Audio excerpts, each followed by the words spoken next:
আওয়ামী লীগের সময় গেল যে লম্বা একটা সময় তার ক্ষমতায় ছিল, বরাবরই বলতো বিএনপি জামাত দেশ ষড়যন্ত্রের জন্য বিভিন্ন দেশের সাথে হাত মিলাইছে, দেশে বিভিন্ন ধরনের ষড়যন্ত্র কায়েম করার চেষ্টা করছে। দেশবাসীকে শেখ হাসিনা বারবার তিনি বলতেন যে আপনারা সজাগ থাকুন, ষড়যন্ত্রকে প্রতিহত করুন। তো এখন আবার যখন আওয়ামী লীগ ক্ষমতা থেকে পালাই গেছে, এখন আওয়ামী লীগকে নিয়েও এরকম এখানে কিছু ঘটনা ঘটছে। প্রত্যেকটা সরকারের সময় আমরা এরকম দেখি যে আওয়ামী লীগের সময় দেখবেন মানে বাড়ি ঘর একদম র্যাব পুলিশ টুলিশ দিয়া ঘেরাও করে রাখতো। পরবর্তী সময় বিভিন্ন নাটকীয় ঘটনা ঘটতো, মানে মিডিয়া সারাদিন কাভারেজ করতো, কি জানি করছে কি জানি ঘটছে, পরে দেখা গেল যে কারে ধরলো ভাই নিজেই বুঝলাম না, এরকম ঘটনা ঘটতো, তাই না?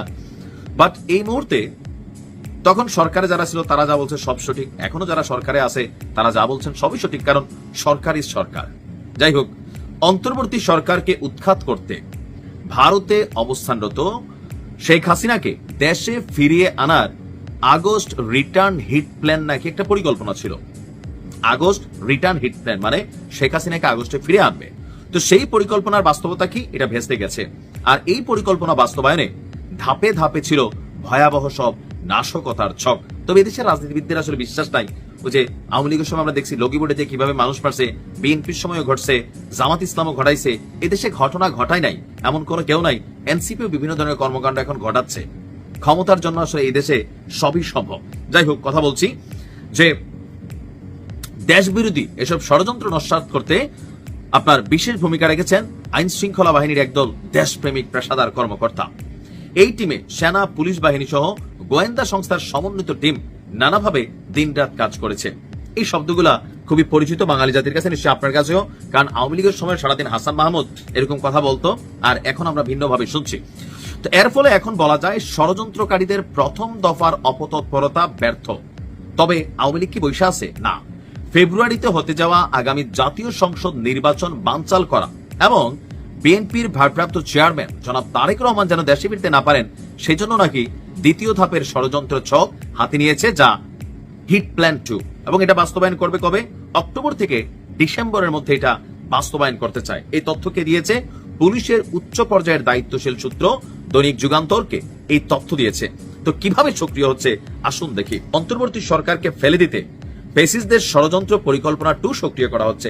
এখন বেচারা ইউনূস সাহেব তিনি আসেন আর গয়না ফেব্রুয়ারির প্রথম সপ্তাহে নির্বাচন, তার মানে আসেন আর 5 মাস। এই টাইমে ডক্টর ইউনূসকে ফালানো আসলে কি সম্ভব? আওয়ামী লীগের এত বড় এই মুহূর্তে এই হ্যাডমটা আছে, ধরলাম যে একটা হিট প্ল্যান করলো, কইরা 200-100 মানুষ কি মাইরা ফেলতে পারবে? আসলে এগুলা কি মানুষ মানে হইতে দিবে? সুতরাং আলোচনাটাই তো আমার কাছে মনে হয় যে একটা অপ্রয়োজনীয়। যাই হোক, যার প্রধান টার্গেট অক্টোবর থেকে ডিসেম্বর 3 মাস জুড়ে সক্রিয় থাকা সরকারকে অচল করে দিতে দেশের দক্ষিণাঞ্চল থেকে বিশেষ কিছু কার্যক্রম শুরু হবে। তবে দক্ষিণাঞ্চল থেকে সম্ভব হবে না, কারণ হাসনাত আব্দুল্লাহ সেখানকার দায়িত্বে আছেন। আর এসব গোপন পরিকল্পনা বাস্তবায়নের সাবেক স্বরাষ্ট্রমন্ত্রী আসাদুজ্জামান খান কামালের সঙ্গে দায়িত্বে আছেন বাহাউদ্দিন নাসিম, মাহবুবুল আলম হানিফ। এখানে বহুত আওয়ামী লীগের যারা বড় বড় কল কবজাকর মন্ত্রী এমপিরা আছে তারা আছেন। অফিসিয়ালি বসে কাজের সমন্বয় করতে কলকাতা এবং দিল্লিতে আওয়ামী লীগের গোপন পৃথক অফিসও খোলা হয়েছে, আর সেখানে তারা 5ই আগস্ট থেকে কাজও শুরু করেছেন। লক্ষ্য 3টা: জাতীয় নির্বাচন ভণ্ডুল করা, যে কোনো উপায়ে তারেক রহমানের দেশে ফিরে আসা প্রতিরোধ করা, একের পর এক ঘটনা গড়িয়ে দেশকে এমন পরিস্থিতিকে নিয়ে যাওয়া যেন সৃষ্ট প্রতি বিপ্লবের অগ্নিগর্ভ পরিবেশে যে বিপ্লব হয়েছে পাল্টা আরেকটা বিপ্লব হবে, সেই বিপ্লবের মাধ্যমে শেখ হাসিনাকে দেশে ফিরে আনার সুযোগ করা। দেশে ঘটনা হয়তো ঘটাইতে পারবে, ঘটায়, পলিটিশিয়ানরা নোংরা খেলা খেলে, কিন্তু তারেক রহমানের ফিরানো আটকানো এটা তো ভাই অসম্ভব একটা বিষয়। লন্ডনে বৈশা তারেক রহমানের কি একটা চুল ছিঁড়তে পারবে বা ওনারে দেশে এসে দিতে পারবে না? এটা একটা অসম্ভব ইস্যু, এটা সম্ভবই না। আর বাকি হলো প্রতি বিপ্লব। এই মুহূর্তে রাজনৈতিক দলগুলোর মধ্যে অনেক বিভাজন আছে, কিন্তু একটা ইস্যুতে সবাই এখনো এক জায়গায়, সেটা হচ্ছে আওয়ামী লীগ। এটা আপনি চোখ বন্ধ করে রাখেন, ধরেন জামাত বিএনপি মারামারি কোপাকুপি করতেছে, হঠাৎ যদি শুনে শেখ হাসিনা আইতেছে রে ভাই, সব একসাথে হইয়া আগের মতন বন্ধুর মতন ঝাঁপাই পড়বে, এনসিপি উহিরে আসবে, মানে যারাই আছে প্রত্যেকে এক হবে। কারণ সবাই আওয়ামী লীগকে এই মুহূর্তে ঢুকতে দেওয়ার চান্সটা কোনোভাবেই কিন্তু দিবে না, নিবে না। তা আওয়ামী লীগ কি বাংলাদেশে ফিরবে না? অদূর ভবিষ্যতে যখন তাদের রিজিক থাকবে তখন ফিরে আসবে। এটা মানে শেখ হাসিনার পতন ঘটবে যেমন একটা অস্বাভাবিক অকল্পনীয় ইস্যু ছিল, এরকম হয়তো অকল্পনীয় একটা ঘটনা কোন সময় ঘটতে পারে। আর ওই ঘটনাটা তখনই ঘটবে যখন আগামীতে যারা রাষ্ট্র ক্ষমতায় আসবে বা যারা এখন মনে করতেছে আওয়ামী লীগের স্বৈরাচার ছিল, ফেসিস ছিল, চাঁদাবাজ লুটেরা ছিল। তো এদের বিপরীতে দেশ যদি জান্নাত না হইয়া আবার জাহান্নাম হয়, তখন বাঙালির কিন্তু মানে চিন্তা বদলাইতে সময় লাগে না। ডিপেন্ড করতেছে আগামীতে যাদের হাতে রাষ্ট্র ক্ষমতা যাবে, এখন যাদের হাতে আছে সবকিছু মিলাইয়া প্রতিহিংসার বীজ আপনি বপন করে দিলে এই প্রতিহিংসা আপনাকে আজ হোক কাল হোক পাবে, 100% পাবে। আর সরকার পতনের পরে তো দৃশ্য তো ছিল। সো এখানে যে বিষয়গুলো পুলিশের পক্ষ থেকে আসছে, বাট আমার কাছে মনে হচ্ছে যে সরকারের কাজ হচ্ছে তথ্য রাখা, সচেতন থাকা বা বিভিন্ন বিষয় নিয়ে অ্যাক্টিভিটিস করা। কিন্তু আমার মনে হয় যে আওয়ামী লীগ এই টাইপে এই ধরনের সাহস দুঃসাহস এটা আসলে তৈরি করা সম্ভব না। কারণ বাংলাদেশের মানুষ এই মুহূর্তে যত কিছুই হোক আওয়ামী লীগকে পুনর্বাসন করবে না। ফেসবুকে লিখতে পারবেন, বলতে পারবেন, কিন্তু বাস্তবতা হচ্ছে টোটালি ভিন্ন। আরেকটা এরকম বিশাল ঘটনা লাগবে, তবে এই ঘটনার প্রেক্ষাপট পরিস্থিতি কোনো কিছু বাংলাদেশে এখন নাই। সুতরাং আওয়ামী লীগের হিট প্ল্যান 2 না, যদি নির্বাচনের আগে আরো হিট প্ল্যান 10-এও যায়, এই মুহূর্তে সম্ভব হবে না। আপনি সাদাকে সাদা বলতে হবে, কালোকে কালো। কারণ দীর্ঘ সময়ের যে জুলুমের ইতিহাস আওয়ামী লীগ তৈরি করছে, সাপোর্টার আছে, ফ্যান ফলোয়ার আছে, কিন্তু সাপোর্টার ফ্যান ফলোয়াররা জীবন দিতে প্রস্তুত ফেসবুকে। বাস্তবে আপনি দেখেন তো কই পাইতেছেন যে 500, 1000, 5000, 50,000 আওয়ামী লীগ বা আপনার এলাকাতে থাকা আওয়ামী লীগ, ছাত্রলীগ, যুবলীগ এক হইয়া এলাকার মধ্যেই তো আছে বা বাংলাদেশে আছে। কিন্তু এই যে নৈতিক যে মনোবলটা ভেঙে গেছে, এইটাকে তৈরি করতে লম্বা সময় লাগবে। নৈতিক মনোবল এক জিনিস, পাপ নাই শরীরে ডর থাকে না। যেই শরীরে পাপ আছে ডর আছে, কারণ জুলুম তো করছে, বিভিন্ন জায়গায় ঘটছে এগুলা। তো সেই জায়গা থেকে মানুষ এখন বিএনপিরে খারাপ বলতে পারে, জামাতরে বলতে পারে, ইউনূসরে খারাপ বলতে পারে, আরো বিভিন্ন কথা বলতে পারে, কিন্তু আওয়ামী লীগের পুনর্বাসন এই মুহূর্তে আগামী 5-7 বছর অন্তত সম্ভব না। বুঝে বললাম, পরবর্তী প্রশাসক যারা হবেন, রাষ্ট্রশাসন যারা করবেন, তারাই আওয়ামী লীগকে ফিরে আসার সুযোগ করে দিবে তাদের অপকর্মের মাধ্যমে। ভালো কর্ম করলে তো সম্ভব হবে না। ডক্টর মোহাম্মদ ইউনূসের অনেক সমালোচনা করি, কিন্তু যেগুলো ভালো কাজ এই সরকার করছে, আমরা সেগুলোর প্রশংসা আকণ্ঠ কণ্ঠে করতে চাই। আমি অসংখ্য ধন্যবাদ দিতে চাই যে সিদ্ধান্ত আমাদের ধর্ম উপদেষ্টা দিয়েছে। বাংলাদেশ 95% মুসলমানের দেশ, কিন্তু এই দেশে মুসলিমে যত পরিমাণ ফেরকা, যত পরিমাণ অপমান করা, যত পরিমাণ গুজব ছড়ানো, নিজের স্বার্থের জন্য আরেকজন মুসলিমকে একদম হিন্দু বানাই ফেলা, খ্রিস্টান বানাই ফেলা, ইয়াহুদি বানাই ফেলা, এই যে খেলাগুলা, এগুলো আমরা করছি। আর এই 95% মুসলিমের দেশে অলিতে গলিতে অসংখ্য মসজিদ আছে। আপনার এলাকার মসজিদ কমিটির সভাপতিকে 5 ওয়াক্ত নামাজি, আপনার এলাকায় যিনি মসজিদ কমিটিতে যারা কানেক্টেড, এদের মধ্যে প্রত্যেকের চরিত্র কেমন, আপনি একটু চোখ বন্ধ করে খেয়াল করলে দেখতে পারবেন কারা মসজিদ কমিটিগুলোতে জায়গা পায়।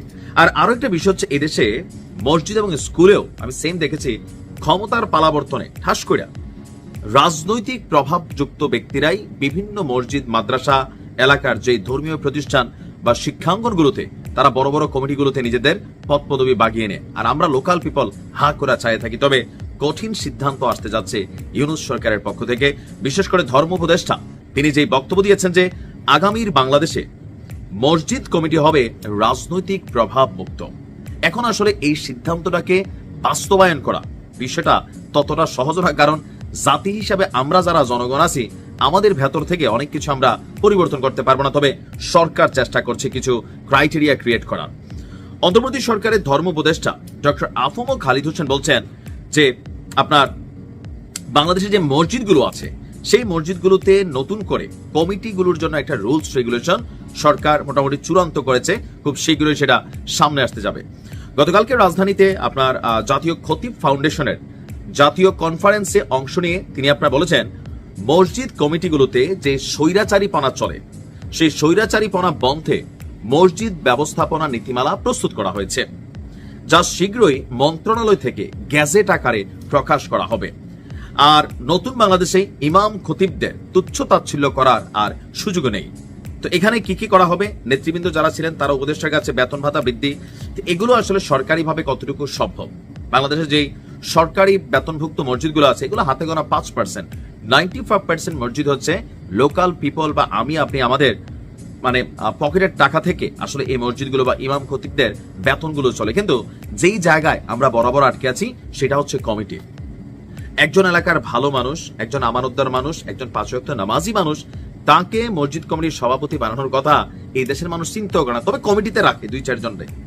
আর বাকি কারা হয়, ম্যাক্সিমাম সময় এলাকার চেয়ারম্যান অথবা মেম্বার অথবা এলাকার মধ্যে পয়সাওয়ালা প্রভাবশালী, তিনি আসলে কি হারাম কামাই করেন না হালাল, ফ্যাক্ট না, এইগুলো আমরা দেখার টাইম নাই। জাস্ট হচ্ছে কোন সরকার ক্ষমতায়, যেই সরকার ক্ষমতায় ওই দলের যিনি প্রভাবশালী ব্যক্তিত্ব তিনি এসে মসজিদ, মাদ্রাসা, স্কুল বিভিন্ন জায়গাগুলোর কমিটির মধ্যে তারা বৈশা যান।